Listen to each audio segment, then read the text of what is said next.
బయట ఆధ్యాత్మికత పేరుతో చెప్పబడేటువంటిదంతా సాధారణత అత్యధికముగా ఒకరిద్దరు మహాత్ములు ఉంటారు. వారిని నేను ఏనాడు ఏమి అనను. వారిని మినహాయించగా వారి పాదపద్మములకు శిరస్సు వంచి నమస్కరించి వారిని మినహాయించగా ఇక తక్కిన వారి ఆధ్యాత్మికత మొత్తం మన ఒంటి నొప్పులకు డోలో ట్యాబ్లెట్ ఇచ్చినట్టే ఉంటుంది. కీళ్ళ నొప్పులు వస్తున్నాయి, మోకాళ్ళ నొప్పులు వస్తున్నాయి, ఏం చేయాలి? They give you Dolo 650, then you pop it up, that's all, you feel a relief. ఆ ఆధ్యాత్మికత అంతా రిలీఫ్ కోసం. But I tell you, sincerely I'm telling you, my teaching is not like a pill. I'm not giving you a pill to pop up, but I'm giving you fresh air to breathe.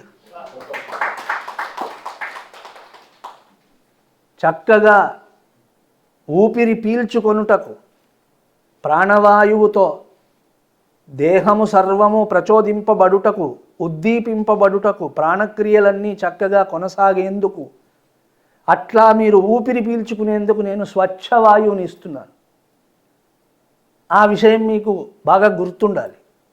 So my teaching is like the fresh air, not some magic పిల్.